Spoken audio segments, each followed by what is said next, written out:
We're east of the riverbed, and we're taking fire from the west. Roger, stand by, we're popping smoke. They had the red button. Yep, we're good to go. Oh, we're good? Yep. Okay, awesome. All right, let's get it going. Sir, thanks for making the time to come down and talk. No problem, no problem. Yeah, My right pleasure. on. So, like, you've been brought up numerous times from, like, other previous guests, from, like, Donnie Simpson to Josh Austin. And it revolves around them remembering you when they first got to the battalion and to being overseas together with you with the battalion.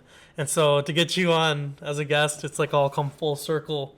So I'm really happy to have you. And I want to start by talking about, like, where'd you grow up?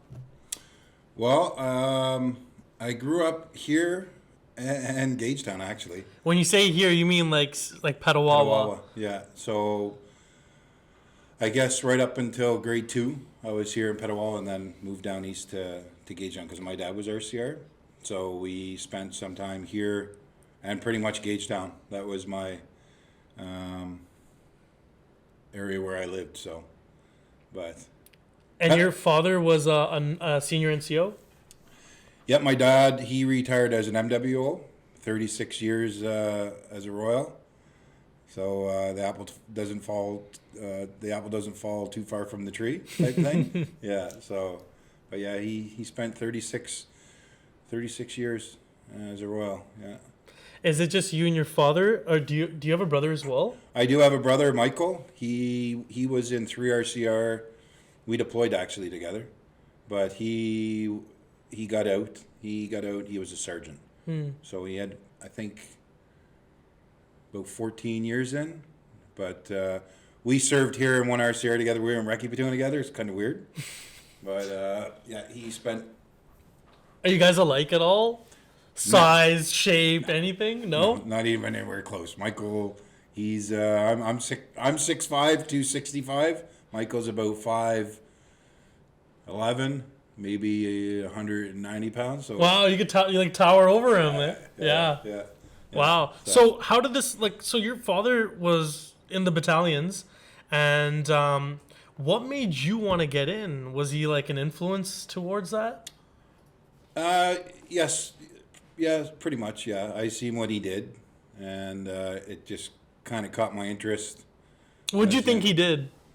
Run around in the woods, hiding on people and stuff, and shooting lots of guns, and I really liked that because I remember a couple times back in the day they used to have like, well, they do have it now, but you bring your children to work, and we would go down the ranges, and I would see all that stuff, and I think I was about 13, maybe 12, and I really, it got me on board on that. So Was that out here in Pet, or was that in Gagetown? that was in Gagetown. Yeah. So your father spent time in all 3 battalions? No, he spent a little bit of time in 3 and 2. Never 3 was and in 2. Never was in 1. So I guess he was in when they were in London. Yep. Yeah. Okay. So he was never when he was posted back here. He was a sergeant major at the leadership school there, or leadership building there. Mm-hmm. But yeah, so yeah. That's cool. So growing up, what was it like growing up in a household like that? Was it like pretty strict at home? Was it kind of like that? Yeah. Yeah, was it? Absolutely. Okay. Make your bed every day. Had chores, tasks every day. And if you didn't get them done, then you would know. Yeah, there'll be some remedial training. Yeah, you defaulters or whatever. But no, it was. I mean, growing up in an old school mentality. My dad's very old school. Yeah, it was an interesting life growing up in a military house. So, but I mean, my brother, he sort of, I guess, liked that too, and that's what drove him to the military. And my sister, she's in Kingston, she's not military. Okay. So who got in first, you or your brother? I did. You did? Yeah. Were you in high school? Like, what point were you in your life when you made the decision and got in?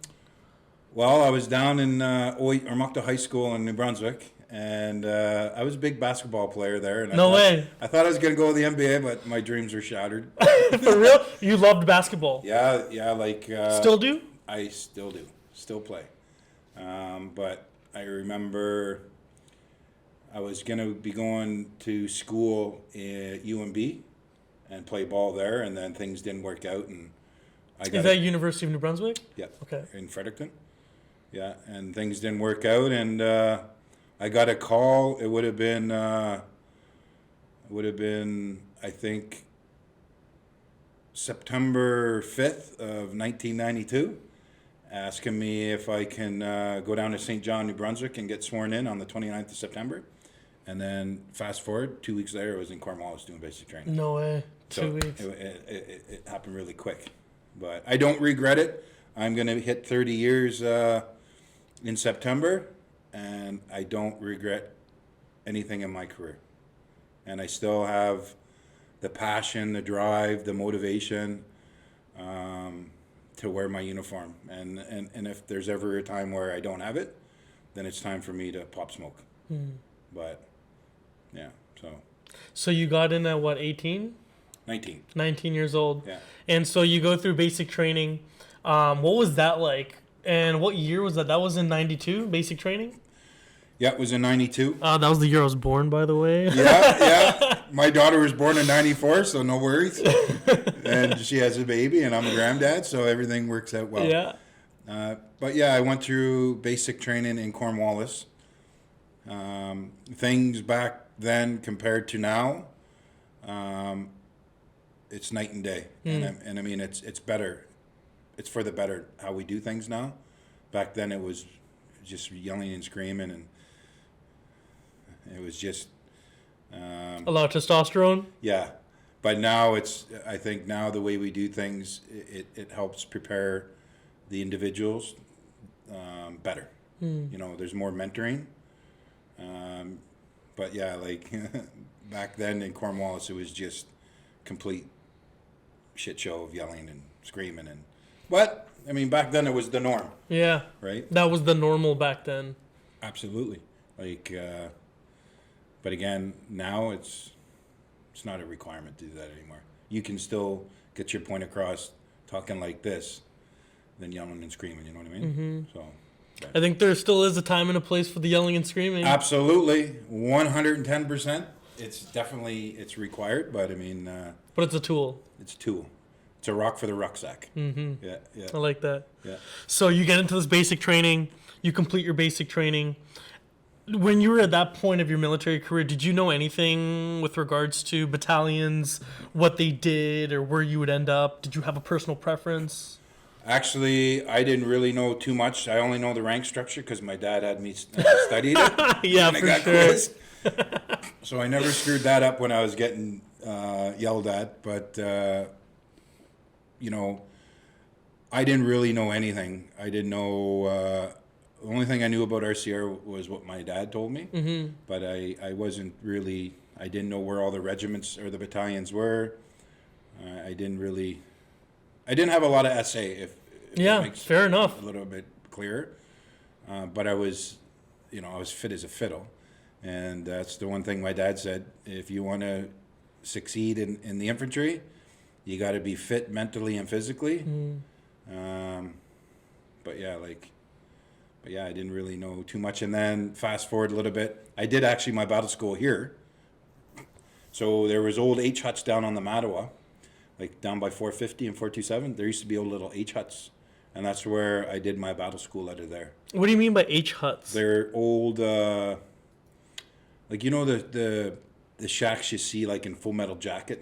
That's what they're like. Like those old barracks. Yeah, like you'd look down, you know, down the one strip of the H huts, and it'd just be bunk beds on each side. Oh, okay. Yeah. And then, I did my battle school down on the Mattawa, and every morning we'd march up to the Peter Thompson building. Like, this is Peter Thompson room, the Peter Thompson building over where leadership is. And we do all our classes there in an 09 drill hall. We do all our stuff in there. And then, Every day walk up and well, pretty much run. run. Yeah, and I did mine the winter serial, so it's fucking extremely cold. But yeah, but it was good. And then we graduated over at 09 Drill Hall, and we marched from 09 Drill Hall to this building here. No way. And that was my first. It would have been July of '93. Was the first time I entered this building. They were just actually finished. This was still under construction. Oh, really? Yeah. So you were one of the first like troops into the building. Yeah, and then the Shocks, G101, they were just finishing up. So I was in F block. Yeah, me too. I was in F block. F4. I was But F2. Yeah. The Shocks were not completely done, and this building wasn't completely done. Y102 wasn't even there. Wow. It was a field. Yeah, we used to play soccer in that field. That's incredible. Yeah. What about 3RCR? Was that around? 3RCR was, but that building S118 wasn't there. It was when the Airborne was still around. 1 and 2 and 3 Commando, they were here. And then in '94 when they disbanded, that's when 3RCR started working in different buildings in around the base. So You remember that day happening? yeah, I was on my tour. It was in April of 1994 when it came on CBC. We were watching on CBC. Yeah, I remember that. We were over in Rastovic, Croatia. Yeah, in April. And what were you thinking when you heard that? Like they're disbanding a regiment? Yeah, it was.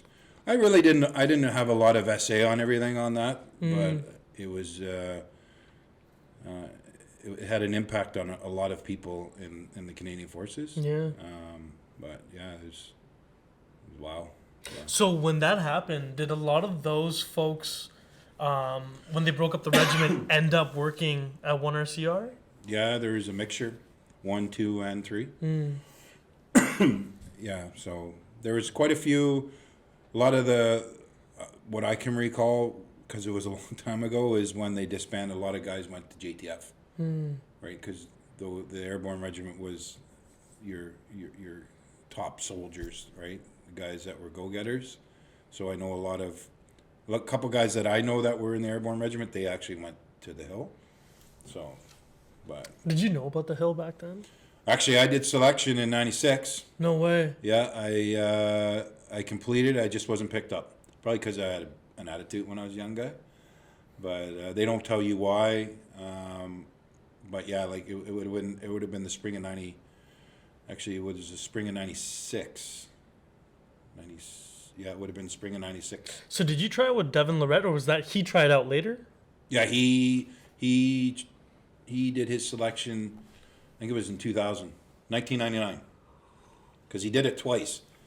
He didn't get picked up the first time because he crushed every record, and he was he beat everything, and this is what he told me. And then he went back the second time, and he's a beast. I can't find any words to describe Devin Lorette, but the guy will give his shirt off his back for you, man. He's that type of person, and with him being the world champion arm wrestler left and right and doing where he did 20 years, he's still a down-to-earth type of guy. That's amazing. Yeah, it is, because usually those people have heads that can't fit through the door, right? Yeah. It's funny, I heard about him initially when I was in the reserves. Some fellow reservists were into arm wrestling, and I guess they met him through that. Yeah. And so that's where I first heard about him. And then seeing your podcast with him, Yeah. that just blew me out of the wow. Like someone opening up about their career and their experiences coming from 1RCR, working in that organization, knowing you. Yeah. So it was neat. I hope I can meet the guy one day too, but we'll see. He's like I said, he's a special individual. Yeah, yeah. And I mean, like I was telling you earlier, I did a briefing to the battalion there last week for the silly season briefings, and I opened up my briefing. It was to the battalion. I opened it up with the clipping of the first minute and 9 seconds of my interview with them, just to set the tone for the briefing. And he, by far, hands down, he had a huge influence on me, on just my mental resilience, and the things he did way back when, sort of paved the path for me, because I mean I did a lot of things in my career, not to be bragging or anything, but I did a lot of things like athletic wise and soldier wise that I think because I have very, very strong when it comes to mental resilience, I think that helped me get to where I am now. But Yeah, I want to unpack some of those things because it's Yeah. important to talk about it and share it. Yeah. So let's wind back a little bit here. So you went to Bosnia in '94. Yeah, And Croatia. Croatia. Yeah. And that was your first deployment. Yeah. And do you what do you remember from that? Like December 31st, 1994, when Phil Badani and Johnny Tessioni were lit up in that Iltis. They were ambushed, and there's 54 rounds. The actual Iltis is in the War Museum. They were coming back from one of the OPs.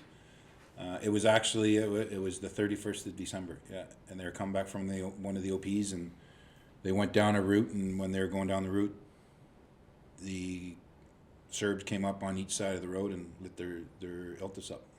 So Phil was shot twice, Johnny was shot 5 times, and Phil was doing first aid on Johnny. Johnny's alive now still, and same with Phil. I went through basic training and battle school with Phil. wow. So we were in platoon headquarters together. So I was driving the track, and he was the Iltis driver. And actually, something happened during that day, and then we had to beetle back. It was Sierra Charlie 5-4 was the OP. We had to come back to the main camp to grab naphtha because the OP ran out of naphtha. So we had to come back, and when we got back, got out of the Iltis, unloaded our weapons, went and watched the New York Knicks and Houston Rockets on a VHS tape, the NBA playoffs. No way. Yeah, and Phil came in to when we were watching. He's like, "We got to go back out to the OP." I said, "I'll go with you." And then Johnny stood up and he goes, "No, Eric, you watch the game." So he went out, and they dropped off the fuel. And when they left, they got lit up. But he drove.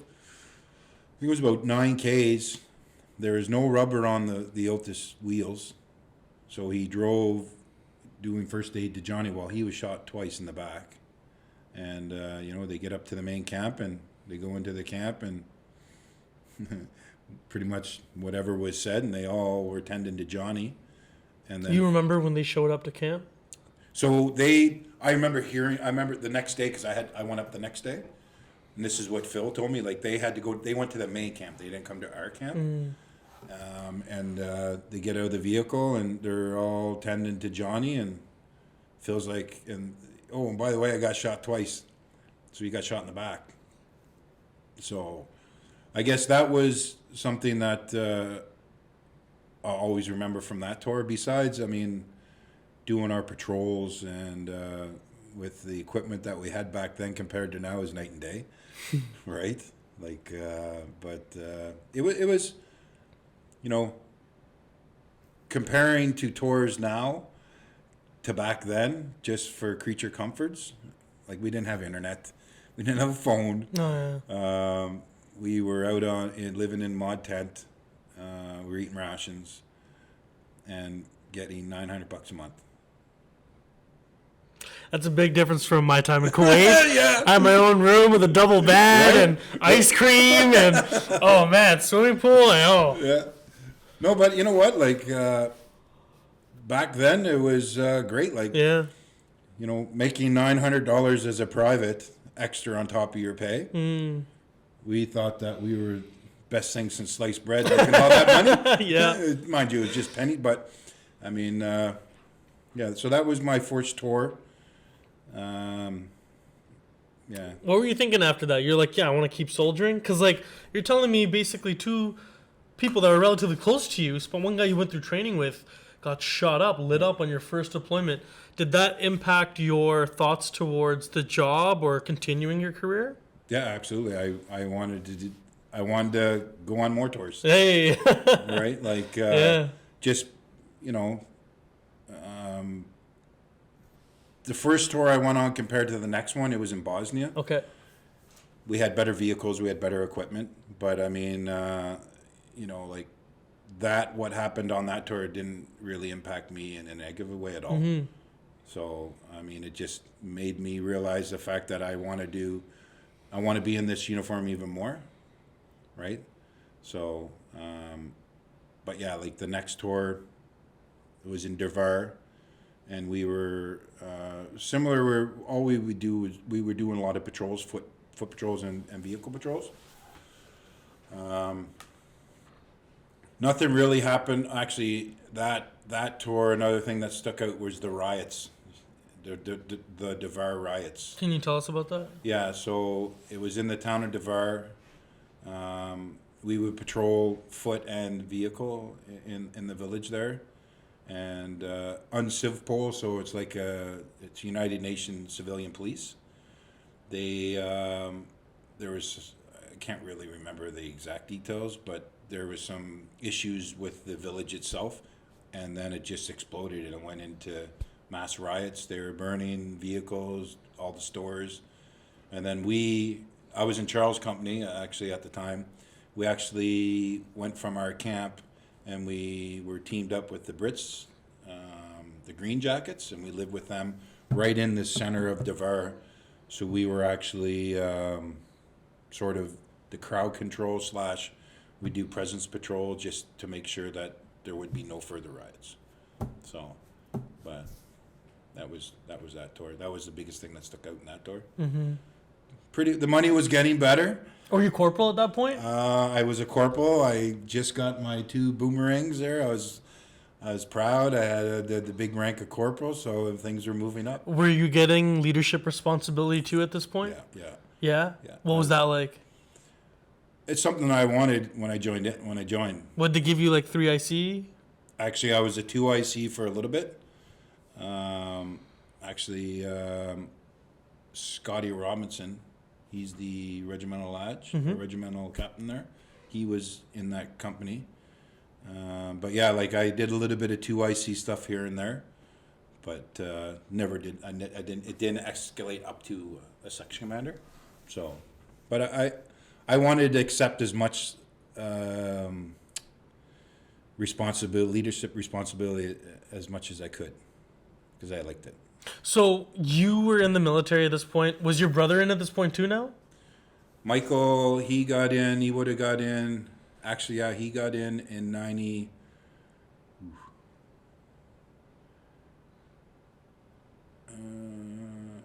Actually, he got in 97. So it was in around the time I was on my second tour. Okay. Yeah. Did you know about that? Did he tell you he was gonna join? No, right out of left field. Yeah. I'm like, what the hell? Were you overseas and you're getting a call from mom, or? No. Like I remember. Actually, I was talking to my mom, and my mom was saying that Michael is gonna be getting sworn in, and then he'll be going to Saint Jean. I'm like, what? That's fucking odd. Yeah. But he loved it too. Like he was a really good soldier. And he went RCR as well, you were saying, right? Yeah. He when I got back off my second tour, it would have been my second tour. He just got to the battalion and he was in Bravo Company. Yeah. And you're in Charles. I was in Charles. What about your father at this point? My dad at that time was over at the sergeant major over the leadership. So all three of us were on base. Yeah, all in uniform, all Royals. Yeah. Right on. So at this point in your career, you get back. What are you thinking about life? Are you you have a kid at this point? Yeah, I had Brianna. She was actually she was born in '94. After she came to this world, it would have been October of '94, and then and then my second tour. Obviously, the children you think about every day. And she mentioned to me a little while ago that she wanted to join the military. I said, it's a great job. You meet great people, but she chose not. She's a vet now. Yeah, good for her. Yeah. Good for her. Yeah. I mean, if she went RCR, I would not be surprised. No, that'd be awesome. Yeah. So at this point, you're a father now. You're back from your second deployment. Where's your head at this point in life? Are you thinking about continuing with your career? Did you think about leaving the military? I haven't thought of leaving the military in 30 years. Okay. All right. Actually, it's not 30 yet, but no, I not once. I can honestly say that, hand of the heart there, it has not crossed my mind in the 29 and a half years to get out of this military. I love it. It has grown on me. It's made me a man.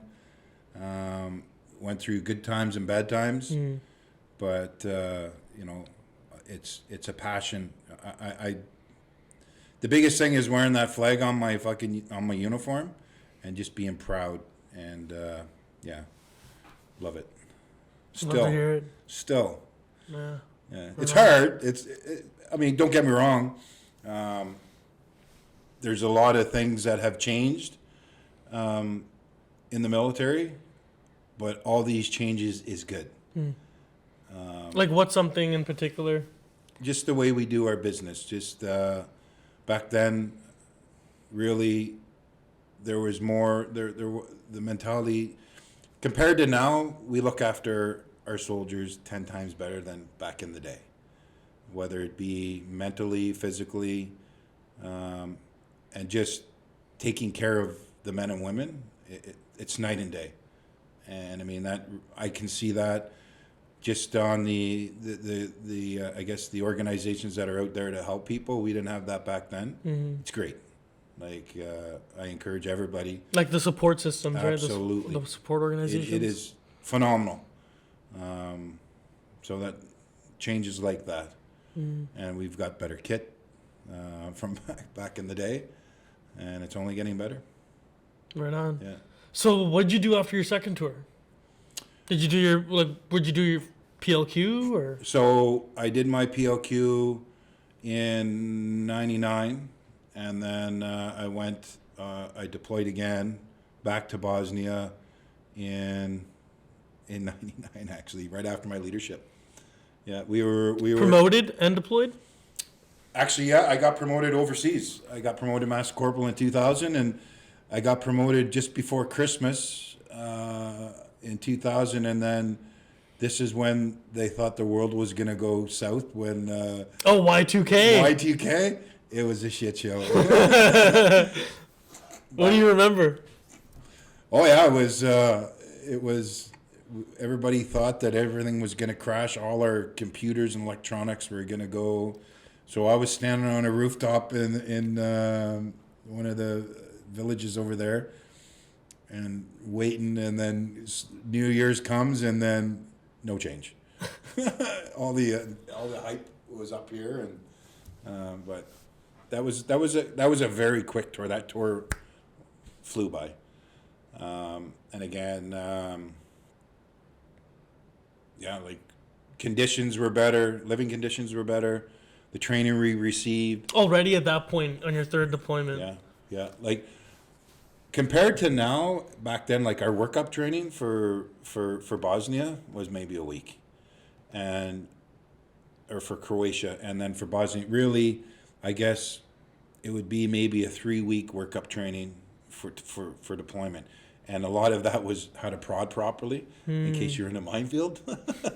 And Good to know. We expanded on the first aid stuff, but like compared to like what we do for workup training for Afghanistan and stuff like that, is night and day. Yeah. Much more deliberate and very thought out. Yeah, it was excellent workup training for my 2 deployments to Afghanistan. Yeah. So you did your Ranger course, correct? Yeah, in 2001. In 2001. So come back off the tour. It was in December of 2001, and I went down to the States to do it. Yeah. Where was that at? Fort Benning? Fort Benning. So there's Fort Benning, Fort Elgin. So there's 3 different phases: Swamp Mountains and Swamp Mountains and just Fort Benning. So I went down there in 2001. And this is the U.S. Army Ranger course. Yeah. Not the Canadian Ranger Patrol Group course. No, it was intense. It was we had there was one spot for the brigade, and we had Chuck Graham. He was a warrant here. He was a ranger. He ran all the workup training, and it was about 3 weeks. And I think there was about 12 of us, 11 of us, from the brigade, and we would get various tasks like you know where the Capes are. It's on the other. It's on the west side of the training area. Okay. Right, but it borders Algonquin Park. So we'd have to do nav all the way out to there and get back. Anyways, it was very challenging training, and after that they said, okay, Master Corporal LeClair, you're going down to Ranger School. I'm like, what? So I went down there and met a lot of good dudes down on that course.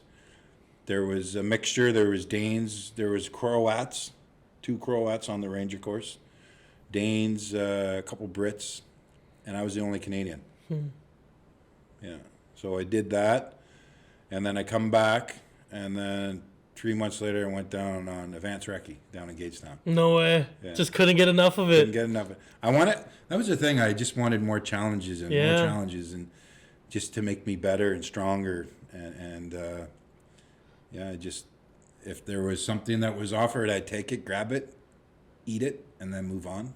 So when we talk about resilience and stuff, like that course, that Ranger course, did that bring a lot out of you? Did it push you? Physically, yeah, there was a lot of times where it would just be go, put your head down, and just suck it up, and just go, like a lot of games, mental games, trying to screw you over with mental things, but I mean, like it required, you needed to be fit back then, because we would be doing patrols upon patrols upon patrols. And I had a little bit of leadership experience because of, I went down as a jack. So that helped me out a little bit. But they zoned right in on me. I mean, oh, fucking Canuck, eh? And Were you wearing a different uniform too? No, I was wearing the American fatigues, but I had a Canada name tag. Oh. Right. It was challenging, very physically, but again, it's changed. The way they did business back then to compare to what they do now is night and day, just on the things that they did. But I mean, I think in the last 10 years, there's one guy from the brigade that has been successful on the Ranger course. In the last 10 years? Yeah. Wow. Yep. So they're just not, I don't think they're preparing properly when it comes to the physical side, because they PT you to death down there, right? So, but it is what it is. So was that the most challenging thing you did in your career up until that point? Yeah. So then you come back. You get a Ranger tab. Yeah. So are you allowed to wear this back then? So it was the all drab combat, so the green ones. So we had an hour after we finished the last phase. So when we attacked this big island, and then we were picked up by a Black Hawk, and we were flown to the airport, and we jumped in. We jumped into Fort Benning, and that was officially, okay, you're done, but you're not done. So we jumped in there, and then we got on the bus, and we went back to where our shacks were, and they said, you got 1 hour. So they had a school bus of all the care packages. We're not allowed to have care packages. You got 1 hour. And they opened up the back of the school bus, and there's like everybody just eating chips and shit like that. You got 1 hour. So I phoned my dad. Actually, Steve Nash, he was a company commander in Foxtrot Company. I actually kept in contact with him because he was actually, at the time he was a company commander over at Foxtrot. So I couldn't get a hold of him. Was he your supervisor, or? No. Why were you trying to get a hold of him? Because he was a Ranger, and he said, you need anything, call me. So I tried to get a hold of my dad, and I couldn't get a hold of my dad, so I called him, and he's like, oh, Ranger, blah, blah, blah. And he's like, I got a question for you. Do you want your dad to come down there or the CO1 RSM? At the time, it was Rick Carrier and Colonel Tarrant. I said, I want my dad to come down here. So they flew my dad down to Columbus, Georgia. They gave him a rental. My dad shows up, so we fast forward a little bit. My dad shows up on grad parade, and they introduce him. And my dad's all checked out. He's in his olive drab uniform, his combats, creases, spit shine boots. And so the family was able to present the tab. So they call him out, and they're like, Canadian Forces Chief Warrant Officer. And my dad's like, that wasn't him. Yeah. They made a mistake. So anyways, he goes and grabs my tab, and there's the CO of the school with the RSM of the Ranger School. They shake the hand, RSM shakes the hand, and then my dad tabbed me, right? So that was pretty awesome. And then after that, then we got American wings. Then they go around and they give us our wings. But so come back here, was allowed to wear it on my uniform and on the DUs as well. So now, obviously, we have Velcro. So we can wear it on our CAD pad, and then it's a pin now on the DUs. They took away from the cloth, and now it's a pin that's worn on your pocket. Your breast area. Yeah. Right on. Was that, like, again, no regrets, like you love that experience? Yeah, that's awesome. I broke my big toe on my dad's birthday. It was the 3rd of March. Yeah. Right on. I remember suffering through a fucking broken toe. On the course. Yeah, we were offloading tripods from the back of the ML. It was for the 240 Bravo. It's like a C6. Yeah. And I was at the very back and giving us the ridiculous time. You got 2 minutes to get off all these. Yeah. So we run over there, and I'm at the back, and they're sliding it on the floor of the ML. And as 2 or 3 are getting offloaded, one of the RI's, Ranger instructor, he's like, "Where's that fucking Canuck at?" And I look over, and I'm like, "Sergeant." And as I look like this, the tripod slides off the back of the truck, and it lands square on my right foot, on my toe. And then I just felt the heat and the pain, and it ripped my boot. I had JB's jungle boots on. It ripped my boot. And I'm like, fuck it. I don't want to let them see me with a foot like this. I'm just going to suck it up. And so the next day, we're doing a foot check. And we just did a march. We did it was about a 20K march. And my toe was really bothering me then. And after every long distance march, they do a foot check. And the medics there, and we're leaning back with our feet up in the air. And he goes by and he checks, and he's like, "Hey, Canuck, what'd you do to your toe?" I said, "The fucking tripod fell on my toe, and I don't know what's going on with it." He goes, "It's pretty fucked up," and he keeps talking. So I'm like, okay. So put my sock back on, and then my boot, and I gun taped my foot, black gun tape. And then we did a patrol that night, and then the following day, I can really feel my toe, like throbbing. Yeah, and they did another foot check, and I said to the doc, I'm like, "Hey man, do you have anything for pain?" He's like, "Nope, suck it up." And I'm like, okay. So I sucked it up for a month. Holy shit. So that was a big thing. And then I come back to Canada, and there was something going on with it. And actually, it's a malunited foot. So they had to do surgery on not my foot, my toe, my big toe. So instead of this, now my big toe's like that. Oh, really? Yeah. And then the doc's like, "Why didn't you report this earlier?" I said, "I was in Ranger school." Suck it up. He probably doesn't get it. Suck it up, Ranger. Yeah. Oh, man. That's incredible. Yeah. Oh. For a whole, course. And a course like that. Yeah. And I mean, just, I can still remember every day, it was just a throbbing pain. But I wanted that course bad enough, nothing was going to stop me. And that goes for anything. It's for anybody. If you want something bad enough, no matter what obstacles are in front of you, you can get it. It's achievable. It's just, like I mentioned, I said a little thing when I was giving my briefing, and I use that as an example in my briefing. And I said, when we work on physical fitness, we do whatever we got to do, weights, cardio, to get fit. Your mental resilience is the same way. Like, the more you work at it, the better you're going to get at it. You'll be stronger. When your mind is in line with if both are in line, like your mental capacity is in line with just everything in your body, it makes things easy. That's Eric LeClair's mentality, and it's worked for X amount of years. But yeah, like, I wanted it so bad. I just sucked it up. But you got to keep feeding that fire, though, I think, right? Yep. Yeah, otherwise it does get smaller and smaller over time. So, I mean, the biggest thing that was always in the back of my mind was coming back to Canada without my tab. And, letting down my flag, letting down the regiment, and just failing.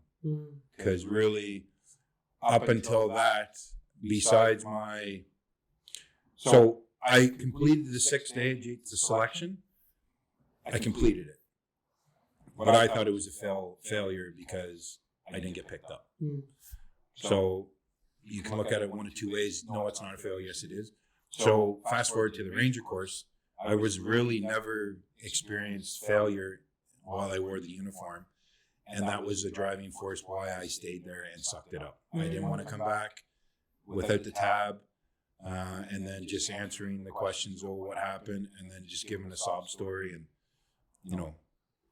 not getting it. Plus it was, I think it was about a $10,000, $15,000 back then. It was the country had to pay an additional if it was a training failure. Yeah. So I said, the only way I'll be going back to Canada is if I fucking got 2 broken legs. I'm not, And even on grad parade, Sergeant Johnson, he was from Milwaukee. I can remember this guy.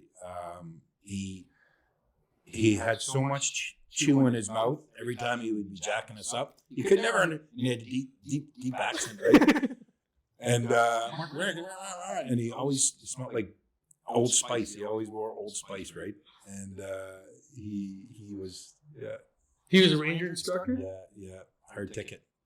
But he said, he goes, I remember when you did that and you didn't quit, and it's easy to quit, right? And you can come up with excuses on why you want to quit and how much life will be easier if you quit. But by you doing what you did, just sucking it up and soldiering through and rangering up, because I actually got a lot of respect for you as a candidate, is what he told me. And that stuck in my mind from that. But yeah, like, if you want, if you're in it to win it, it goes a long way. And that's just not military, but with everything. If you want something bad enough, you'll do everything that you can do to achieve that, right? It's important. Yeah. They talk about like the idea of mental performance and having like a why. And if your why is not strong enough, then when it comes time for push comes to shove, like, you'll fold. And so I think, like, coming from your experiences, doing the selection, having that, not getting picked up in the back of your mind, going on this new challenge, having even more reasons to want to be successful for your country, for yourself, for the regiment, whatever. I mean, like, that just fosters that why even stronger. I mean, a lot of the resilience is it's the way, in some ways it's the way you're brought up, right? And I mean, like I mentioned about course wise, but I played a lot of ball for CISM, right? And for anybody listening who doesn't know what CISM is, can you explain? Yeah, it's the Canadian Forces basketball team. So my first year was right after tour in '94. On the CISM team. Yeah, and I use this as an example about resilience and forecasting and having goals and visualizing. Get picked up, go to Winnipeg, It was a 3-week training camp. There's about 50 ball players, and we do various drills, play various games with the university out in Winnipeg and whatnot. And you know, I'm visualizing every day after every day. I'm visualizing that I'll be wearing the Canada uniform. This isn't. There was a lot of things up against me. I was a private. I would say 75-80% of the ball players trying it were all officers. So I was up against a huge challenge. So this is in '94, right? So every day we'd practice. Anyways, fast forward to the day we were sitting in an auditorium in Winnipeg, and I'm thinking, am I going to fail? Is this like I've been out here this long? I can't go back to Petawawa without being on the team. So first player, second player, third player, fourth player, fifth, sixth, seventh, eighth, ninth, 10th. And I'm thinking, fuck, there's 12 people and I haven't been mentioned yet. So the 11th guy gets mentioned and I'm thinking in my head, oh man, I thought I did everything that I could. I gave everything. And then I was the 12th player. So a lot of things went through my mind. Just a huge sigh of relief probably happened when you heard that. Right, like you jump out of your seat, or I was calm, cool, and collective. I didn't want to look like I didn't want to. I accepted it well. Again, I was the only NCM on the team, so that was that. And then we went to the only NCM on the team. Yeah. Wow. Yeah. So I didn't fit in very well. I was just a young grunt, young RCR, still full of piss and vinegar, and thinking I was the best thing since sliced bread. But I played in that program for 10 years. But I mean, where I'm going with this is just the resilience, again, piece. We went over to Rome. My mom records on CBC. It was the first World Games, military World Games. And it was on CBC, and it's on a VHS. For those who don't know what a VHS is, it's a tape. So, yeah, we went 2-2, and we had to win our fourth game to move on to the semifinals. And it was a tie game. It sounds like a storybook, but it is actually true. It was a tie game. There was 2 seconds left. And I go up with the ball, give a head fake. Big Croat goes way up, comes down, breaks my nose with an elbow. You give him a head fake. So back in the day, basketball. Yeah, look at that nose. So I give him a head fake. All I see is the bottom of his shoes, and then he's come down. I go up, and then fucking whack. Whoa. So my nose is just exploded. It's all fucked up. I took 2. Those cotton balls? Yeah, put them in my nose, changed my shirt. And as I'm at the line, my head is ringing, but I'm focusing on is if I hit one of these shots, I win the game. If I don't hit any, if I miss both of that, then we go to overtime, and then it's I fail. So I remember going to the line and I'm visualizing. I bounce the ball 3 times, backspin, breathe out, release it. And then I'm hearing, as I'm visualizing this, I'm hearing the mesh as the ball goes through. So the first shot, doing everything, clang, goes out the front of the rim. So now I'm pressured and I'm freaking out. I got to focus, got to concentrate. And so anyways, went through the routine and hit it. And we won.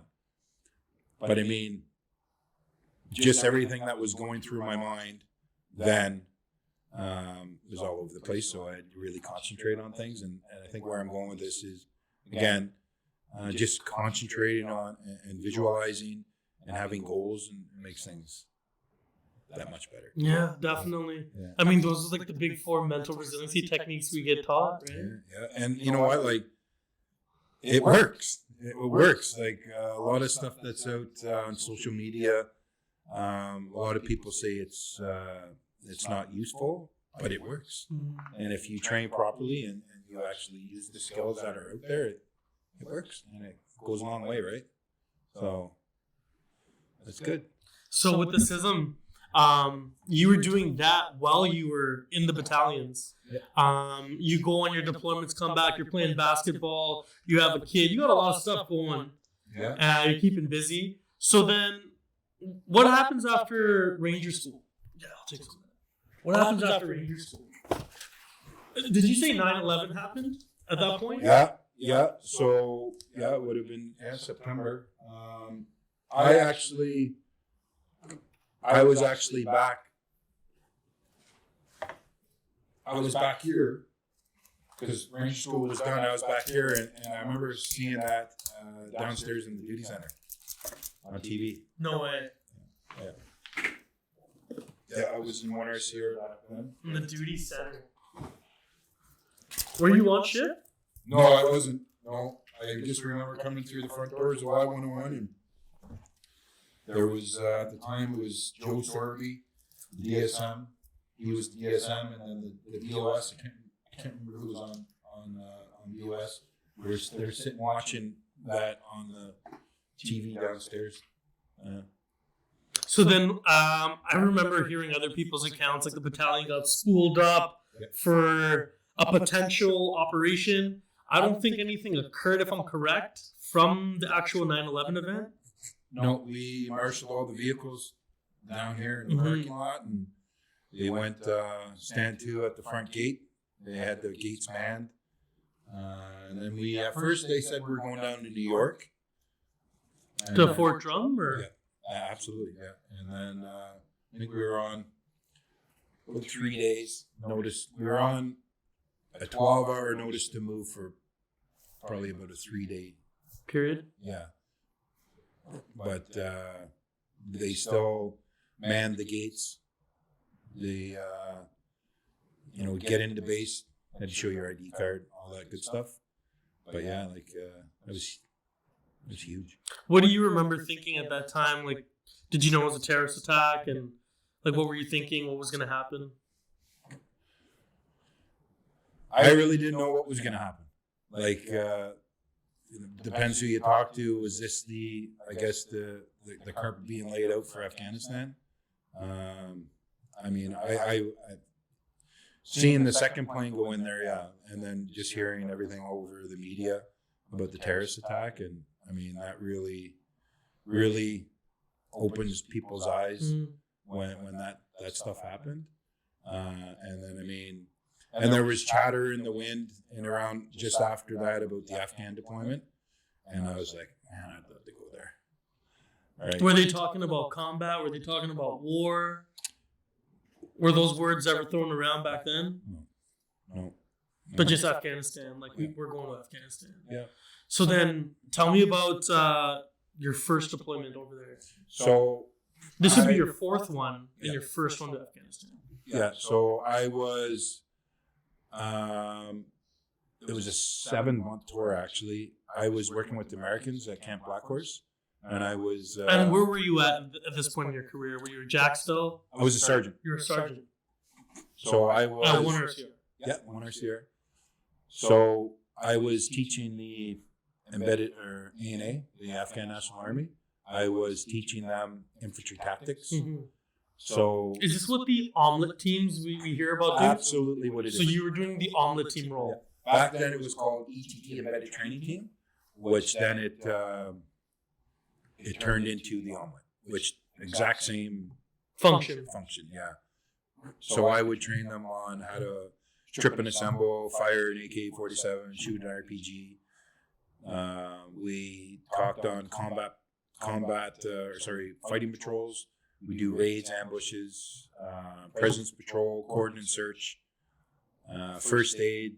So a lot of the IBTS, like the training that we do, we were sort of training them to eventually build them up to a force that's strong enough to defend that country. But the challenge was a lot of the Taliban were intermingled with the ANA. and we were teaching a lot of the Taliban, from what we were told, we were teaching them a lot of drills and skills that they didn't have. So, you know what I mean? But I actually enjoyed it. Our composition was it was a 4-man team, 2 officers and 2 senior NCOs, and that's what I did for pretty much 7 months. And that's a very different deployment from all your other ones, right? Yeah, we didn't go down range with them. We didn't go on hits with them.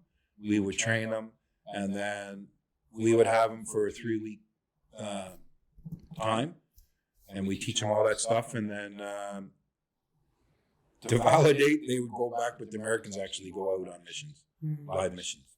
So we would, like I said, we would train them, get them all the stuff the skills and drills they need to go out the door, and we push them to the Americans, and then they would go downrange. So, and this is back in Kabul, back when you were there? Yeah. What year? That was 0506. 0506. This is your first deployment to Afghanistan. Yeah. And so what was that? So that was a good experience? Yeah, it was. It was a good experience. Not a lot of shit happened on that tour. Was there a lot of fighting happening in Afghanistan during that time? Yeah. Oh yeah. There was. Yeah. Where was it, in the south? Yeah, up in the south. Yeah. So, and then there's a lot like where we were in Kabul. There wasn't a lot of. There was your IEDs and your sporadic. IEDs were becoming an issue at that point? Oh yeah. But I mean, where we were, I was on American camp. The ANA were within that American camp in their own little cordoned off area. And then where we would go to train them was sketchy. You'd be out there. Sometimes we'd operate in, it was composition was a 4-man team.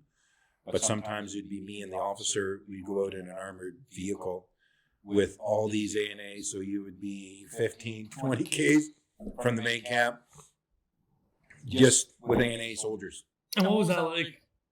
The first, I'm not going to lie, the first couple times going out there, you're thinking in the back of your head, if shit goes sideways, I'm up against all these. I'm not going to lie to you, I thought that probably maybe the first 3 or 4 times going out, but then you actually in terms of like a green on blue incident? Yeah. Okay. Yeah. But after getting to know them, training them every day, first light to last light, being around these people, you sort of got you're a little bit more comfortable because you get to know them. Start building that comradeship. Yeah. And they were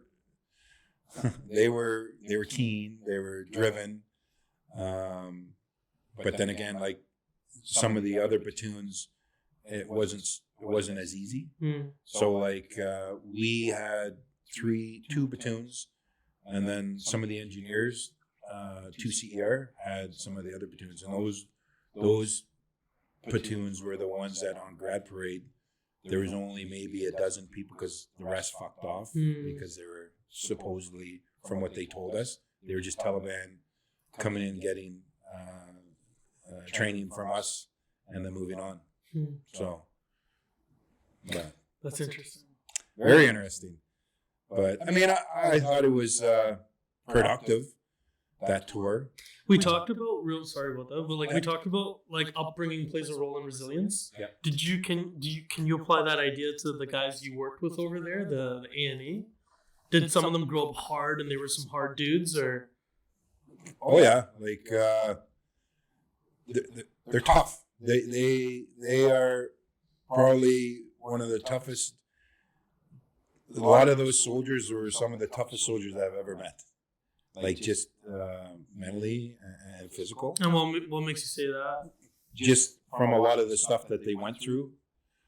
This is the vibe I got from them. But I mean, running up a mountain with no shoelaces in your shoes, and then taking your shoes off and running down the side of the mountain with rocks, I'm like, that's hardcore. Yeah, that's hardcore. Right? So pretty hard. Yeah. But just, they've been through a lot over there, and just for them to whether they were joining the ANA to support their families, or they're joining the ANA to make a difference. Because, like I mentioned earlier, the whole intent was to build that military, so that we could eventually peel out and they could defend, right? So you had like the Afghan National Army and the ANP, the Afghan National Police. They were sort of mixed in together, but it really didn't work out so good. No.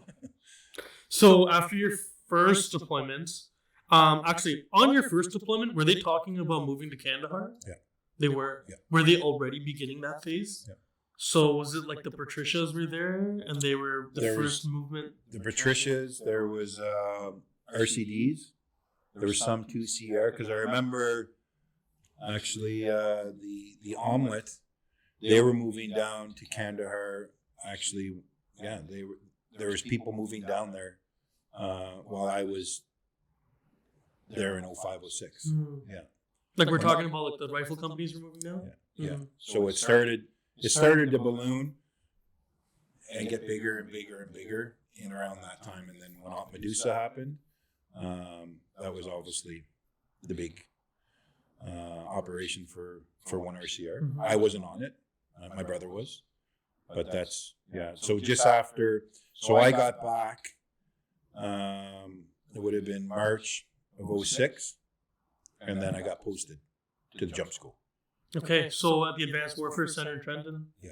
Right on. As a PI? I went there to the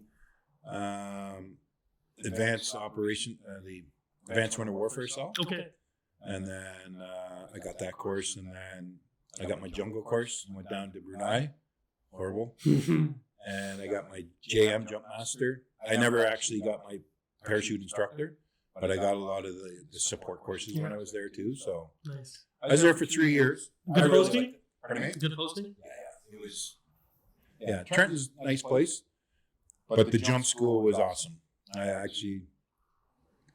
I liked it a lot. And up until that point, you've always been a 1st Battalion person.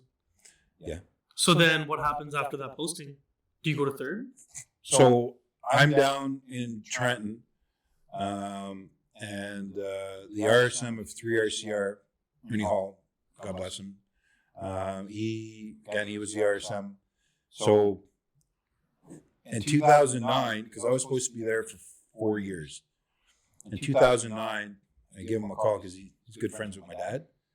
I said, "Hey, RSM, what's the chances of maybe pulling a little bit of strings, get me out of here earlier? I want to go back overseas in 2010." He goes, "So what are you asking me, Eric?" I said, "Can you pull some strings to get me out of here earlier?" RSM, that's what I'm asking you. He goes, "I'll see what I can do." So a week later, he tells me I'm posted. He calls you? Yeah, he called me, yeah. And I get back to 1RCR July 23rd, 2009. So I came 1 year earlier, and that's when I went to Bravo Company. That's 2 more. So I actually, when I was in Trent, I got promoted to Warrant. Yeah. And then, so things start coming quicker now. Now I'm back here in the building, and now I'm a platoon warrant in Bravo Company. Coming full circle from starting at Bravo as a private, as a driver, now coming as a warrant of your own platoon. I want to back it. Oh, sorry. Yeah, I did it. Like I said, I've been at every rank in this building. Yeah, so far. You did mention that your brother went on 306 with 1RCR. Yeah. So what was that like? Now your brother's going on his first deployment, or which is this his second deployment? That was his second because he was in Bosnia. Okay. And it would have been 03. So did you know anything about his kind of deployment? He was going with the rifle company. He was in Bravo Company, and he had a rough go. Yeah, because on Op Medusa, obviously, there was a lot of deaths. So he had a really rough go on that tour. Yeah. And then when he came back, he had some issues, like a lot of people do, which is normal. Were you able to talk to him while he was in Afghanistan, or no? You just talked to him when he got back? Yeah. Yeah, fair enough. Yeah, but he got back off of that, And then, 3 years, pretty much 2.5 years later, we deployed together. So Michael's a section commander in Oscar Company in 3 RCR, and I'm a platoon warrant in Bravo Company, 1 RCR, and we're 3 kilometers from each other. Did you guys fly in together? No, I went earlier. Okay. Yeah, I went probably about 2 weeks earlier because I had to do the relief in place. I had to go in to get the platoon house before all the troops came in there. We took over from the Patricias, who had golf tees on the roof. That's stopping. Yeah. Oh, they're certainly different. Yeah. Yeah. So that's that was 110. Now you're on 110 as a platoon warrant. Where were you in there? You're in Kandahar, but where? So we're in a town just there's Nakoni. It's just east of somewhat east of Kandahar, and so Bravo Company's main camp was Shoja, and then for 4, 5, and 6 we all had our platoon houses, probably maybe 3-4 Ks. So you had like Shikari, which was our camp, Balpine, which was 4 platoon, and then Patricia was 6 platoon. So we're all sort of dispersed in around the AOR. 5 platoon, we had 4 villages. 6 platoon had 5 platoon had 4 villages. 4 platoon had 1 village, and 6 platoon had 1 village in their AOR. Was that determined based off of just size of the villages? It was sort of based off where we were, like where we were on that grid square. Because where my platoon was, we were pretty much in the vicinity of the 4 little villages, right? So, I mean, and obviously 5 platoon was the best platoon, so we just took it by force. Yeah. So you were with, I guess Warren Simpson was in your platoon at the time. Donnie was, he was in company headquarters or platoon headquarters. He was a mass corporal.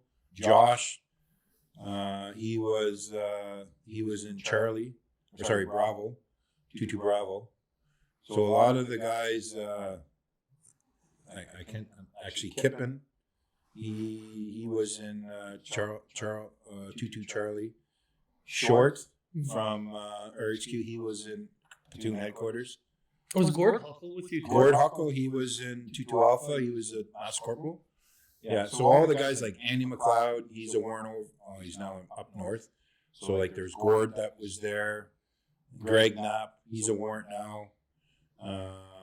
Yeah, a lot of guys got out after that tour, just for various reasons. But it's awesome to see some of the guys that when I went overseas with, were just young kids, and now they're warrants. Like Donnie's doing phenomenal. Like great leader. Josh is doing great things too. He's down at 450. But everybody that's still in, they're knocking out park. And I remember when I was down in Gagetown. So there's Greg Knapp, Donnie Simpson, and Gord Huckle. They're on their 3 Bravo, their warrants course, and I was a sergeant major.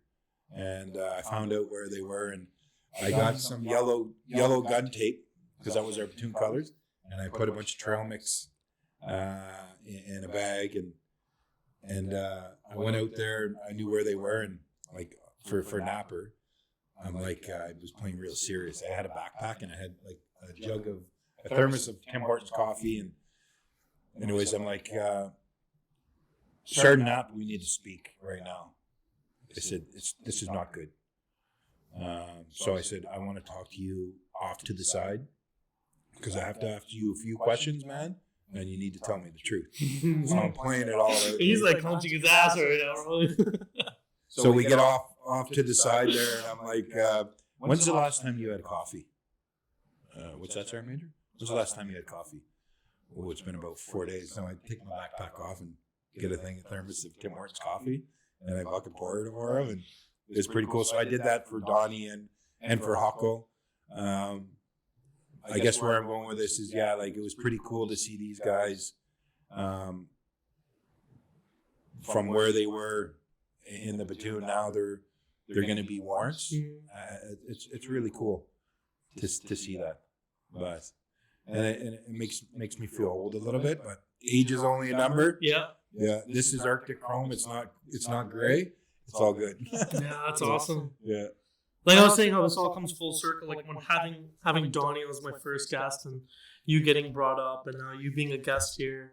I like think back at it. I'm very thankful for how life just plays out because of your influence on Donnie and Donnie's influence on me coming through the battalion, him being my coach on Ironman and learning the life lessons I learned from some of that stuff, and then just having him. I'm very fortunate. Same with Josh Austin and some of these other notable characters in the battalion. So I actually I have still a CF98 for Josh. When we're doing workup training for Afghanistan, he hurt his back, and he was just a young private, and we had to get him off. It was out by the Capes. He hurt his back. I remember I always joke about that with him, and even with Donnie, because I don't think Donnie did an Iron Warrior before 2010, and I have a few under my belt, and I would always talk about, man, you should get into the Ironman stuff. It tells you a lot about yourself. It tells you what you're made of. You know, you can get over this, get over that. He's like, yeah, I want my knees when I'm a warrant. But he did very well in, I think he top 3 a couple times. But I remember there was the one, I think it would have been 2017 maybe, when he came second. I think it was around that time. I said, I still got one up on you because I won, buddy. You got to keep going. He was going to do this year, the one this year, because I planned all that out. I mean, I did the route, right? And I bet you if Donnie would have did it this year, he would have crushed it. He probably would have won. But he's doing well. He's down in Halifax. Yeah, recruiting. Yeah, good for him. Yeah, miss him. Yeah, he's a good man. So that deployment, 110, that was your first combat experience. Yeah. And for many people at that point too. Yeah.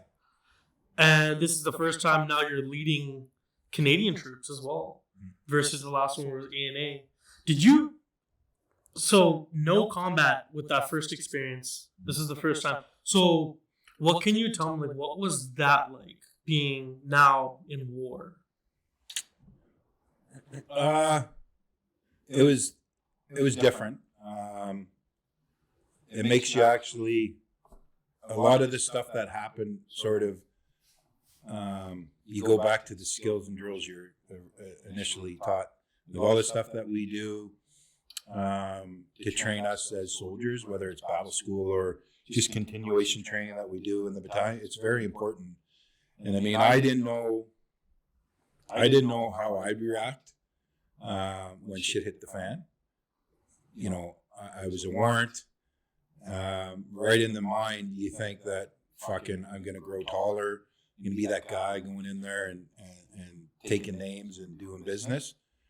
Because that's what you're trained to think, right? And I remember the first troops in combat we got into, I was that guy. I didn't freeze. I didn't fucking fight. I fought. So, I mean, what goes through your mind when you got bullets singing over your head? You just resort to your training. And for me, I was just concerned about my dudes. I really didn't care about me. And that's the God honest truth, like hand to the heart. They were my children. I was the dad. And every time that the guys went out, I always, in the back of my mind, is like, fuck, hope they come back. Like, I can honestly say that. And you can ask anybody in that platoon. Yeah, I trained them hard, very physical and mental with them. But at the end of the day, the 5 platoon, I'm not just saying that, the 5 platoon fucking was the platoon that everybody went to get shit done. Like the company commander, when they wanted something done right, fucking they knock on 5 platoon's door. And I'm not just saying that. but it's true.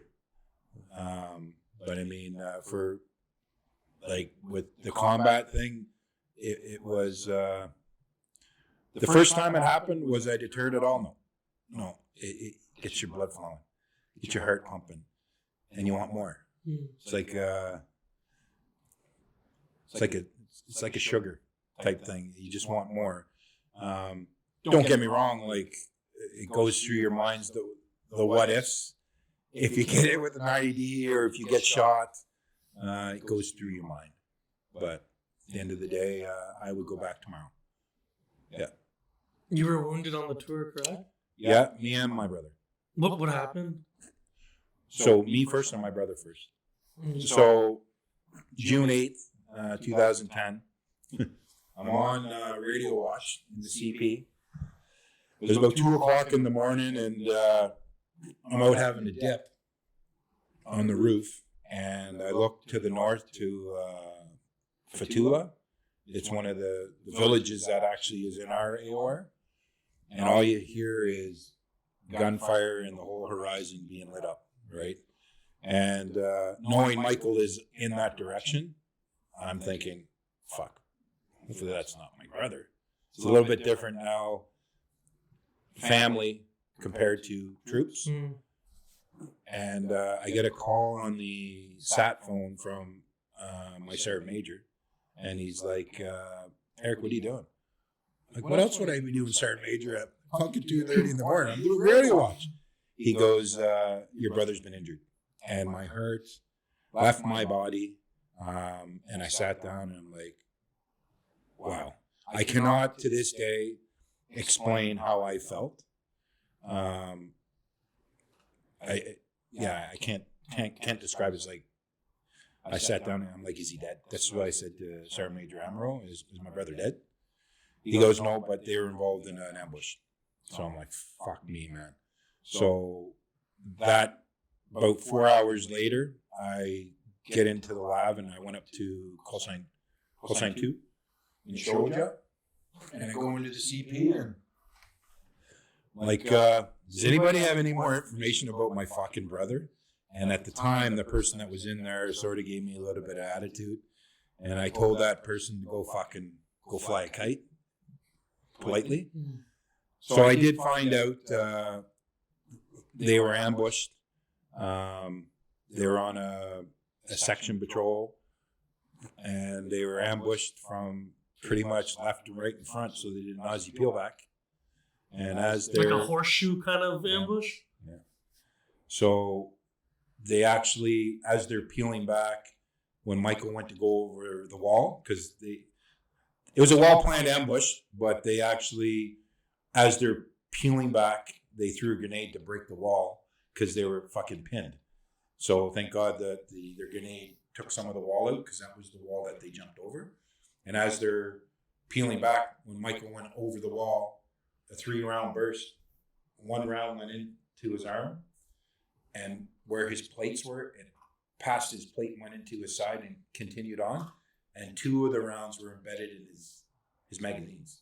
Oh. So it was a 3-round burst, and 2 were embedded right in his magazines. Was it from like a PKM or something? Yeah. Machine gun. Yeah. So he shot up in the arm, and anyways, they're peeling back, and then they break contact, and then Michael went to go, this is what he told me, he went to lift his arm and couldn't lift his arm. He looked down and it was all mangled.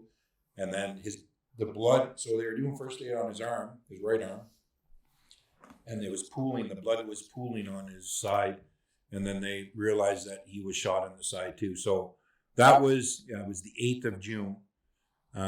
So now in my mind, I'm like, holy fuck.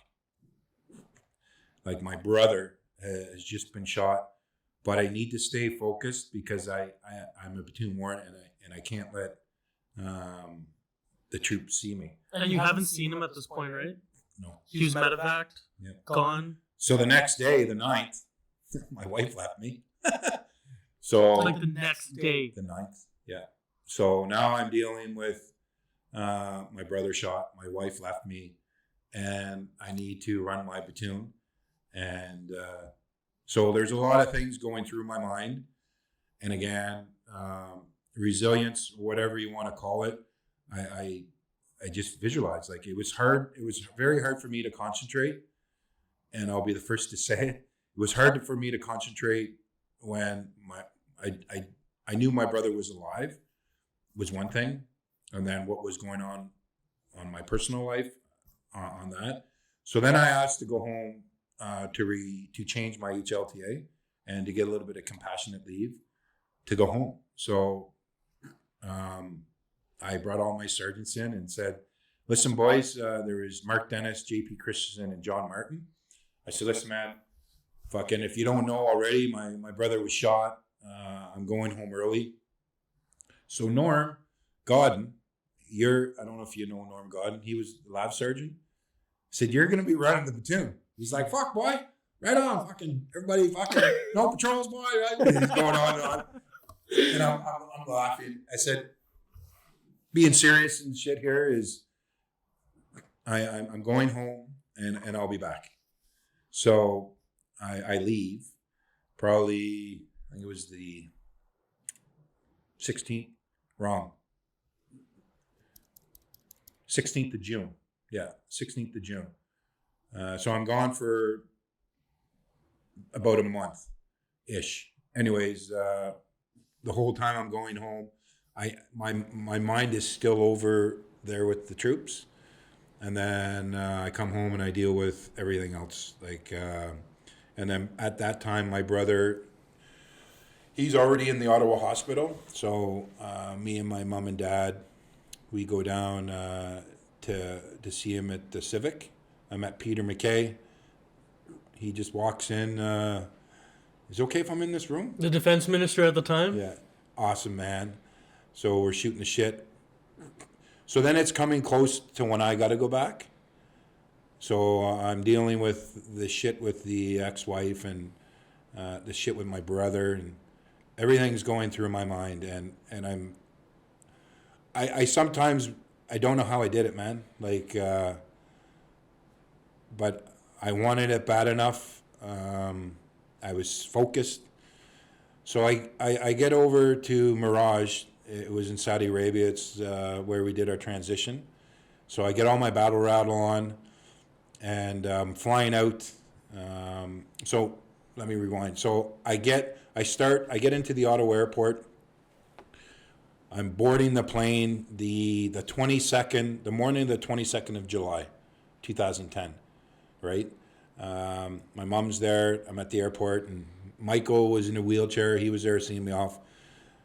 And then I go down the escalators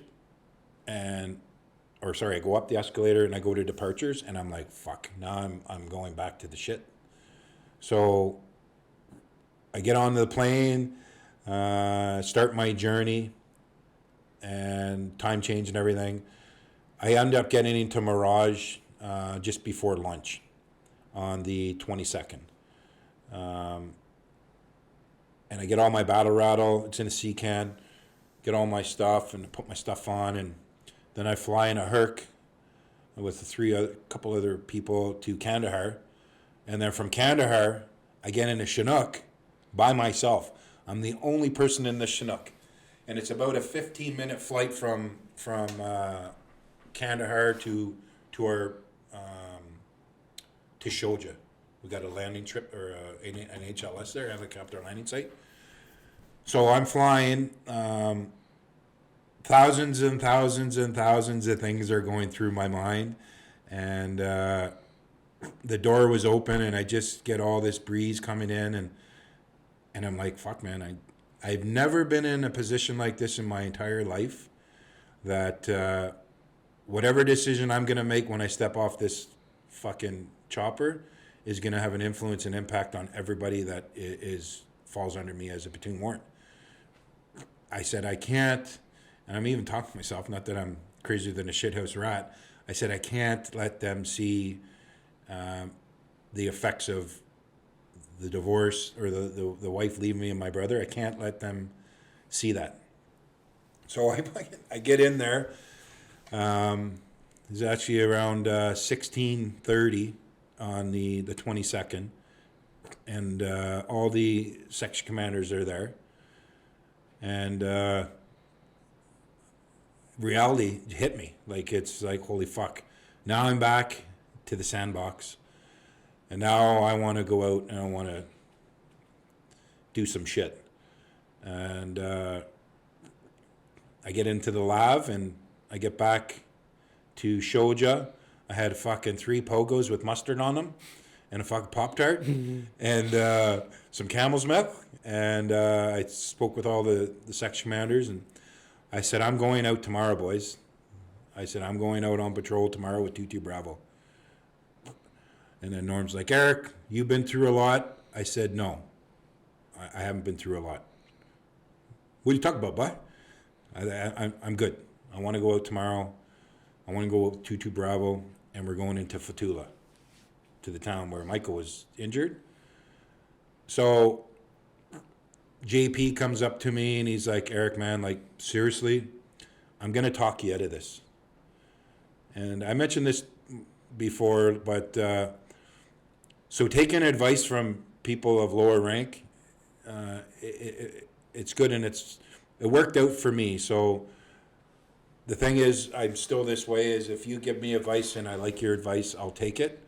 If I don't, I will say, okay, thank you, but I won't take it, type thing. So I did take his advice, as he was a sergeant, and he said to me, Eric, I don't think you should go out because you got fucking a devil in your eyes. That's what he said to me. I said, no, I don't. Yeah, you do. I said, well, I got a lot of things on my plate, Norm. I just want to go out and just do my shit, do my job. So I decided not to go. So Right there and then, or did you think about it? Right there and then. And I told him, I said to him straight up, okay, you know what? I'm not going to go, Norm. However, I woke up at 4:30 in the morning on the morning of the 23rd and had my battle rattle on with the dip in. I'm at the front gate ready to go at 2-2 Bravo. And then Norm comes out in PT kit and he goes, Eric, what are you doing? I said, I'm doing nothing. So off 2-2 Bravo goes. Right? You wave them off and they go? Yeah. So they left, would have been, I think it was 6 o'clock in the morning on the morning of the 23rd. So this is where I start coming into the picture. So I'm up in Shoja, scrounging kit for my platoon, like cam nets, extra food, fucking those tuna cans of tuna with crackers, because we just doing what a warrant should be doing. Is this the 23rd, by the way? Yep. This is the day after you got back into country. Yep. Okay. So I'm doing all that stuff, and then I'm in the CP because they always had good coffee, and I'm pouring. I fucking remember this. I was pouring a coffee, and I heard over the radio, this is 2-2 Bravo, IED strike, wait out. I'm like, what? Did you hear it in the distance? No, because whenever I was in the CP, you could hear it, but I was inside the CP, I couldn't hear it. And I'm like, what? And this is where it starts fucking going sideways. So now my brother, my ex-wife, and now my troops. And I'm like, what the fuck is this happening to me on purpose? Is this someone trying to test me to see if I'm fucking tough enough to do this? And then it starts coming over Pry 1. So like William, he got hit, lost his legs, bunch of damage to his hands. And then a couple other guys that were in the vicinity were just shooken up. So I fucking rip out of the fucking CP and I go to the labs and get in the fucking lab, boys. So there was 2 labs, Moya, Mark Pradam, Greg Knapp, Houston.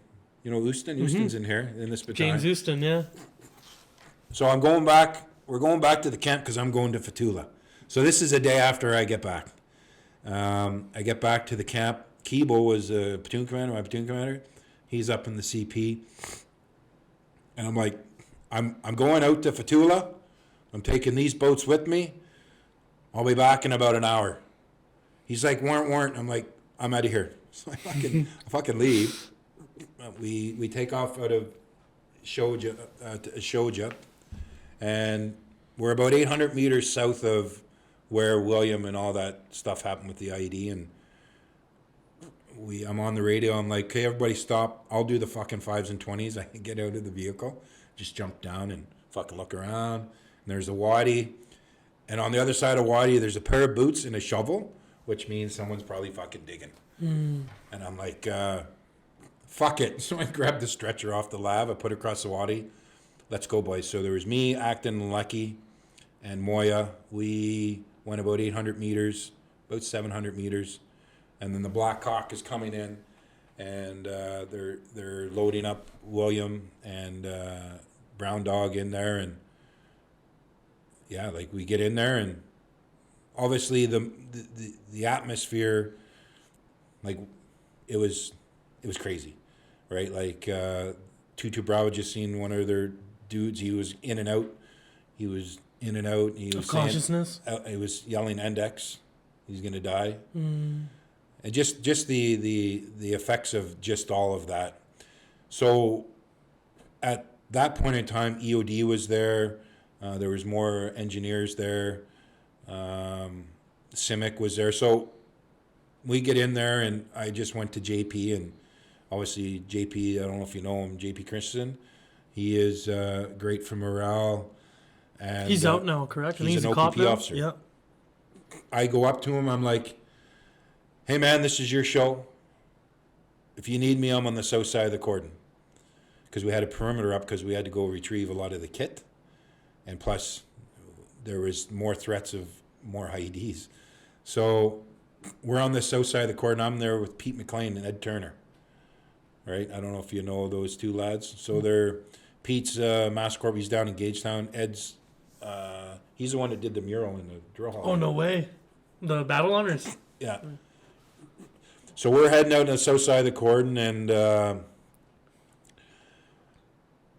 that was our job to prevent people from coming in the cordon. Anyways, an incident happened where I actually engaged someone, the driver, and to stop the vehicle.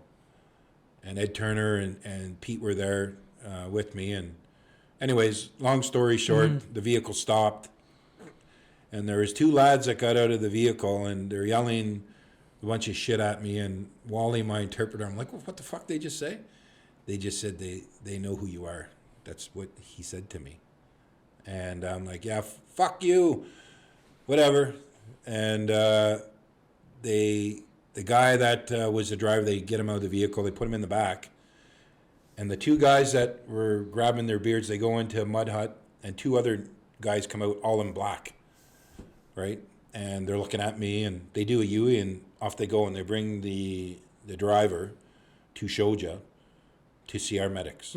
Okay, so that's at 12:36, July 23rd, 2010, and then my adrenaline's pumped because of the situation that went on that day, and then it gets closer to when we leave at 14:03 on the 23rd of July, and there's 57 people in the patrol. I'm 56, and I come over the radio, and I'm like, we're gonna get hit, boys. The pattern of life is zero, not a person in sight.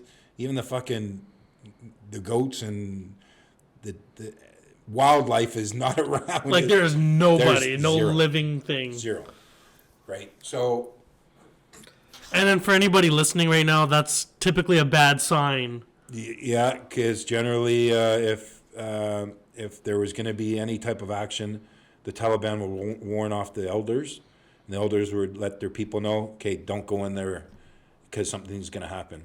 So whether it was because of the incident that happened earlier with William, or now they've sucked us in with a larger group because they know our SOPs.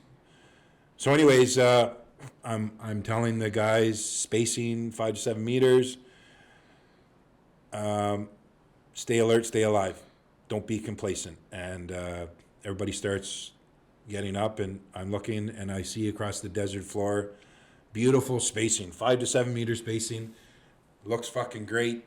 guys are fucking ready to do some business, and I stand up and I said to Lecky, he's in 4RCR, he's my C9 gunner. I said, hey Lecky, make sure you watch your 6. He's like, yeah, Warrant. I'm like, don't fucking yeah me. And I turn, I walk 3 paces, boom. Right. Pressure plate. To this day, whether it was an RC, remote controlled, or whatever, like, I've heard, believe it or not, I've heard 2 different. The one that I would probably be sold on is an RC, remote controlled, because everybody that went across that area, it didn't go off. And I think to this day that because of what I did earlier in that cordon was the reason why they fucking zoned me out. So, like, we there was a break in the wall. It was probably as wide as the flag, and everybody went through it, right? And then when I went through it, and now that many things went through my mind, is it was they could see from all the mud huts and the vantage points, they could see it perfect. So if they were zoned in on me, they had perfect vision where their spotter was. So I went through there and fucking bang.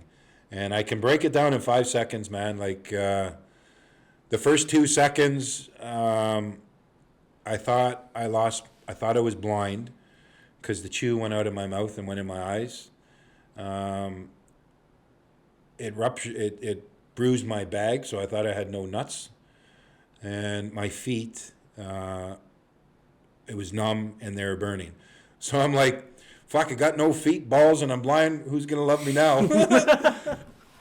But I think of that, and I remember the 5 seconds like it was yesterday. The third and the 4 second, I got to get up. I can't let the troops see me on the ground, because all through training, I was never a casualty, right? Like In any of the scenarios. That's right.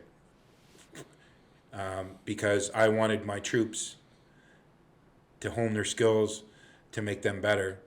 And when we do platoon PT, I love the stretcher PT with gas masks. Hey, Warrant, get on the stretcher.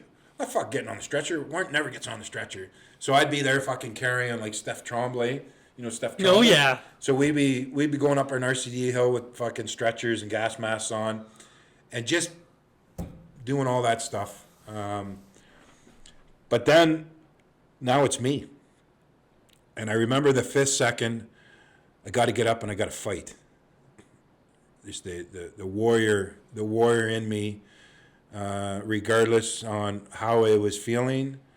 I won't lie. Yeah, like my body was, the adrenaline in my body. I don't know how I did it, and I ran to a wall and I fired off 7 rounds. So when the 5th second came, I didn't know where my gun was, like, because of the blast. So Mama T, she was one of our medics. I'm still good friends with her. She's the next closest person to me. And I said, give me your weapon. Warrant, and I punched her in the chest. She fell down. I took her weapon and I fired her weapon. So to this day, I knew there's people on the rooftop, whatever. I fired rounds, and then everything starts coming out of my body, all the adrenaline. And I fucking put my back up against the wall, and I looked down, and my sole of my right boot is gone. I had all this white shit, ammonium nitrate, all over my lower extremities. My pants were all shredded. So my fucking right foot was just, it was broke in half. So it was broke and back, and all my toes were broken. My left ankle was broken. My right knee meniscus was torn. My hip was cracked. And I had some damage to my rotator cuff of my shoulder. And I blew both my eardrums. And I'm looking at my fucking, I'm looking at my body, and I'm like, what? Who did I piss off? All this shit that's going on with me right now, who the fuck did I piss off, man? So the guys come over to me and they're doing first aid, and I bought a $700 rig from the RCR kit shop because we were authorized to wear one of the two, and they had it in the kit shop. So I think I paid $700 for it. So they come up to me and Pete comes up to me and said, "Don't cut off my expensive fucking rig." Clip, clip. I got it all sewn up. It's hanging in my garage. I look at it all the time, and brings back good memories, somewhat. So they're doing first aid on me, and they backed the lav up. This is where it gets a little bit hazy, but anyways, they gave me a fentanyl lollipop, so it's fucking stoned. So I'm fucking. And that's an immediate effect, like a painkiller. Probably within 3 seconds. Within 3 seconds. Yeah. So my feet was the most painful of it all, and the pain, I could still feel it. So they back a lav up because we're only probably 3 or 4 Ks, not even 4 Ks from actually the main camp. So they wouldn't send a chopper. So they put me in the back of the lav. I had no kit. I had no gun. All my kit was gone, so I was bare ass. I was just in combats. So they're loading me in the back, and I'm like, I need my gun. I still need to fight, and I'm all fucked up. Like, I remember it very hazy, just trying to get out of the air sentry hatch, and You couldn't think, eh? I could think. It was just because of everything that was going on, and I was a little bit stoned because of the drugs. But I remember everything. And when they backed up, they were about 3 meters from a pressure plate IED. There was an IED with a 60 millimeter mortar bomb. It was rigged up, but they didn't hit it. On a pressure plate? Yeah. So they rigged it up. It was rigged up.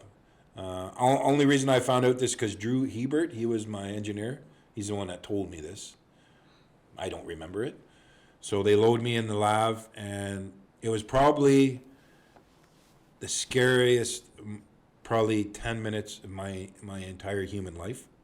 Not just because I didn't have anything to defend myself. I had a 25 Mike to do the business, but just being helpless. I wasn't able to defend myself. I didn't know what the status of my body was. I have all these things with my brother, my wife, my injury, failing as a leader, because I came over here to do one thing, and that was to bring all my troops back home. And then I get into Shoja, and then it just starts. I'm in the bed. They can't fly me out the night of the 23rd because the RPG threat and the ceiling was low, so they couldn't fly the choppers. So I stayed in there in the hospital in Shoja for that night.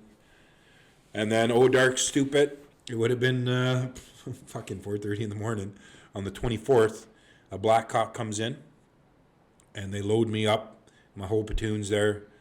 They load me up onto the chopper. I'm on painkiller.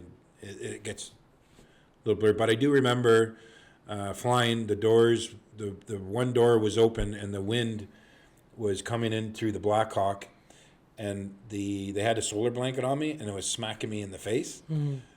And then the medic just takes it and tucks it underneath my fucking back of my neck, and I fell asleep. And then I woke up to landing. I remember hitting the ground in the chopper, and they offload me in Kandahar. And 2 days, a day later, I had surgery on my fucking right foot because it was bad. Like my toes were all like this. Mm-hmm. The foot, like I said, I got 2 rods in there now. The foot was like broken and shoved back. The left foot too as well. But I'm in the cast. I was in ICU for about 4 or 5 days. And then mentality. Dr. Strauss was the American medic the American doctor who did surgery on my foot. I'm like, so I can still walk. You know what? Like, when's this cast coming off? I remember saying that to him. He goes, the cast is going to be on there for a long time. You have multiple fractures in your right foot, and you got some severe bruising in my left. They didn't even know till 2 years later my hip was cracked. So I actually had surgery. Like, I got a titanium joint and my femur is capped because that crack healed and it calcified and it went all into the joint. So all the focus was like on my lower extremities. So he says to me, you're going to be medically repatriated to Canada. I said, what do you mean? And then that was another thing. Now that I know I'm going back to Canada, now something's happening to me that was probably my worst nightmare, is abandoning my troops. Because I took a lot of passion into my troops. And that was huge. So now I'm failing as a leader, which was in my mind, but now that I think about it, I didn't. I was at the wrong place at the right time. So that was a huge thing that I had to deal with when I came home, was abandonment, and not completing a task. That was a huge challenge. And then, you know, with me now injured, my brother injured. That's incredible. My the wife, two odds of that. You know what? Like 2,000, 2,500 fucking troops over there when two brothers get hit. And the thing is it's what's another weird thing is Michael is very gifted. Like he can fucking make a house out of a 2x4 with his hands. And me, I play a lot of sports. So Michael, who is gifted with his hands, his arm gets shot. Me, who is, you know, I love my sports and very active, my lower extremities get injured. That's fucked up. I still think of that. So I went through, it was probably by far the most challenging year of my entire life, because I went through a lot of mental health stuff, which is normal. I used all the sources that are out there. Great, right? Do you have any particular organizations that really helped a lot? Actually, Warrior Support Center here. Is that military run or is that run by civilians? Civilians. But just the links and the resources that are out there, they're phenomenal. And even how they've got better since 2010, because back then in 2010, I'm not gonna lie to you, like there's a lot of stigma behind mental health, and a lot of people didn't come forward because you knew that if you weren't employable, you weren't deployable, your services are no longer required. I fucking seen it because I went through that and I know it. Now it's night and day, man. Like guys being released basically for putting up their hand. There was a black cloud above you. So I mean, a lot of people just soldiered on and did what they had to do. But I think with all the resources that are out there, whether it's online, whether it's 1-800 numbers or whatever the case may be, it's phenomenal. And I'm glad that it's got better, because we need this to give back to our people of the institution, right? But I mean, so I did all that. I had 4 surgeries. It was rough. I went to the bottle. Seriously, like it was the challenge. It was I guess the darkest part of my life, because I just felt nothing was going my way. It was tough. But you know what? I got a wake up call, and I'm better than this. fuck the booze. What was the wake-up call? When troops are coming back, and they told me that I did not fail. Like the guys from your platoon? Yeah, yeah, yeah. So hearing it from them, and then seeing them coming through the door here at Y102 at the bay doors. I was in a wheelchair, in the December time frame, just to see them. Just was putting a little bit of closure. So that was my wake up call, right? Like I don't think I wouldn't have went any more south. It was just, relying on the bottle to do that, and it's never a good thing when you rely on a bottle.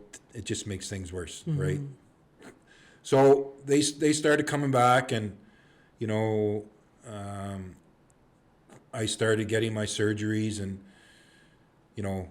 and then my military side of the house starts coming into question. What do you mean? Are they going to keep me around? Oh, okay. Right, because of now, am I going to be able to do my job when I get better? And right from the get-go, after that was my mentality. I'm going to fucking get better. I'm going to be bigger and stronger with hardware in my body, and I'm going to come back and I'm going to fight the fight. The biggest setback was when I got my hip done. So I was put on permanent category. So that was another disappointment, because I know that back then you could not move up if you're on PCAT, which is not the case now, which is a great idea. You can still move through the ranks on PCAT. Because that shouldn't stop you from continuing on, especially if you're moving into positions where you're in more administrative roles, especially. Yeah, so I got my hip done. So I went down to Saint Jean to the recruit school. And when I'm down there, I got my hip done. And I was out of commission for fucking 2 months. So I'm like, okay. And I remember as soon as my hip was done, I was recovering. I'm like, I'm going to set a goal, right? And I'm not just saying this because I mentioned this earlier, but I visualized myself getting off PCAT. PCAT's not a bad thing. TCAT's not a bad thing. It's just I wanted to just prove that I can do it. So that's what I did. After my surgery, I got better and better and better and better. And I made an appointment for part 1, part 2 in Saint Jean. And I go in to speak to the little French doctor. He said, I want to get off fucking PCAT. That's how I said to him.